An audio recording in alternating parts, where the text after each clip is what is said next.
Good morning friends. आज हम लोग थोड़ा सा डिस्कस कर रहे हैं आर्टिकल्स के बारे में। आर्टिकल्स ये दो टाइप के होते हैं, इंडेफिनिट आर्टिकल और डेफिनिट आर्टिकल। हम जानते हैं कि इंडेफिनिट आर्टिकल्स में भी दो टाइप होते हैं, ए और एन। एन डेफिनिट आर्टिकल में होता है द। तो द जो आर्टिकल होता है ये किसी पर्टिकुलर सब्जेक्ट के लिए यूज होता है, वो उसकी बात हम बाद में करेंगे। लेकिन जो अभी हम बात करने वाले हैं वो है ए और एन। आर्टिकल ए का यूज़ कब किया जाता है और आर्टिकल एन का यूज़ कब किया जाता है, ये आज हम पढ़ेंगे।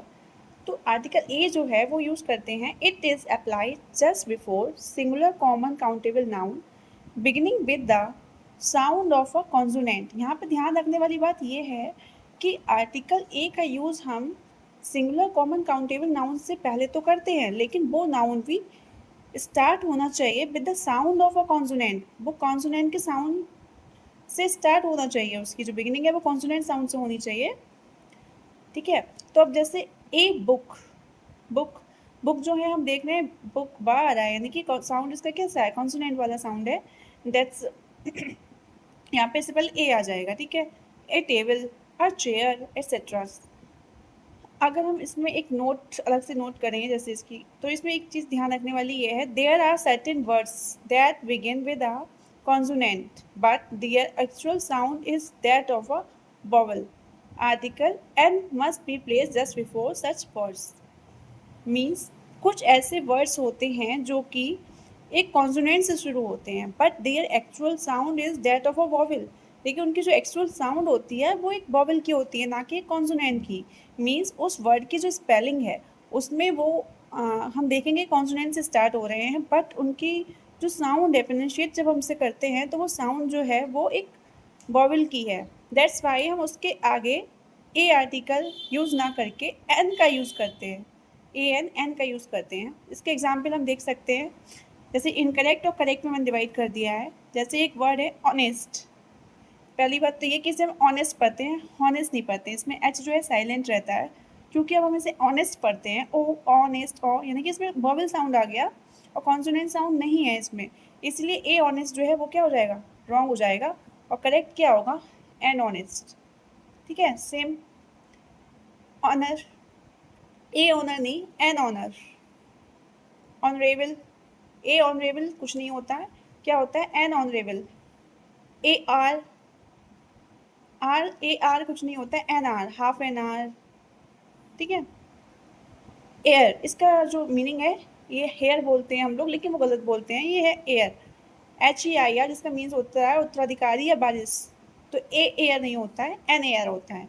ये है हॉनरेरी, हॉनरेरी नहीं होता है, ये ऑनरेरी होता है, एन ऑनरेरी, जिसको कहते हैं अवैतनिक। ठीक है, तो हमने ये सीखा कि ए का यूज़ हम वहाँ करते हैं जहाँ पे सिंगुलर कॉमन काउंटेबल नाउन हो, जिसकी बिगिनिंग जो है वो एक कॉन्सोनेंट साउंड से हो, ना कि वॉवल साउंड से। ठीक है, अब हम बात करते हैं एन की। एन का यूज़ कहाँ करते हैं, it is applied just before a singular common countable noun beginning with the sound of a vowel.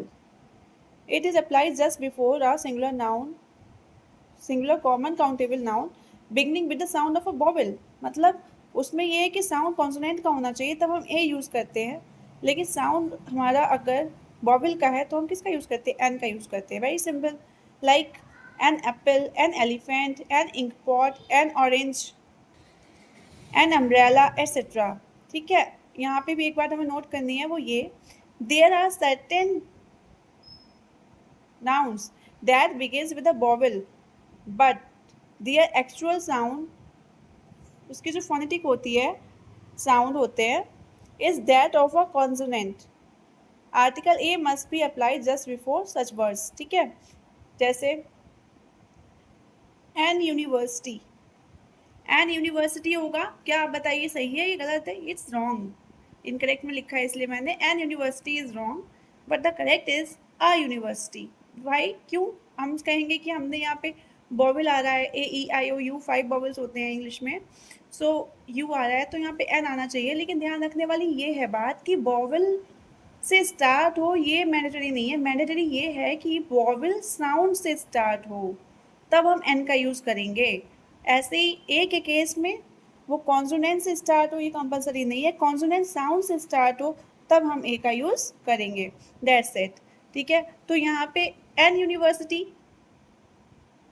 नहीं होगा सही, सही क्या होगा, ए यूनिवर्सिटी, क्योंकि हम जब इसे प्रोनाउंशिएट कर रहे हैं तो ए यूनिवर्सिटी, यू आ रहा है, यू की साउंड आ रही है, और यू जो है एक वॉवल नहीं है हिंदी में। ठीक है, an union, a union, an unique, a unique, an united front, a united front, an useful, a useful, an European, एक ये यूरोपियन जो है, यूरोपियन ये ई से स्टार्ट है, हमें लगेगा कि ये वॉवल आ रहा है, बट इसकी साउंड जो है वो कॉन्सोनेंट वाली है, सो दैट यहाँ पे भी ए यूरोपियन आ जाएगा। An one eyed man is wrong and the correct is a one eyed man. And an के केस में एक और केस आता है, वो ये है, article an must be placed just before abbreviations. मतलब जितने भी एब्रीविएशंस होते हैं, एब्रीविएशन मतलब होता है संक्षिप्त रूप, यानी कि शॉर्ट फॉर्म जिसे हम बोलते हैं, जैसे कि किसी भी कोई भी डिग्री जितनी होती है उन सबकी शॉर्ट फॉर्म ही होती है, जैसे MA मतलब मास्टर ऑफ आर्ट्स, तो एन एम ए डिग्री। ठीक है, एम ए डिग्री नहीं आएगा इसमें। फिर हम ये नहीं देखते हैं कि वॉवल है, कंसोनेंट है, साउंड किसका आ रहा है, उससे कोई मतलब ही नहीं है। जितने भी एब्रीविएशंस हैं उन सबसे पहले हमें सीधे क्या यूज़ करना है, एन यूज़ करना है, NMA, NMLA, NMP, NSSP, NFIR, NLLB, that's it. तो आज हमने क्या सीखा, ए का यूज़, एन का यूज़। फिर से अगर हम समरी में बात करें तो ए का यूज़ जहाँ पे भी सिंगुलर कॉमन काउंटेबल नाउन है और जिसकी स्टार्टिंग एक कॉन्सोनेंट साउंड से हो रही है, वहाँ पे हम ए यूज़ करेंगे। सेम जहाँ पे सिंगुलर कॉमन काउंटेबल नाउन है जिसकी स्टार्टिंग वॉवल साउंड से हो रही है, वहाँ पे हम एन यूज़ करेंगे।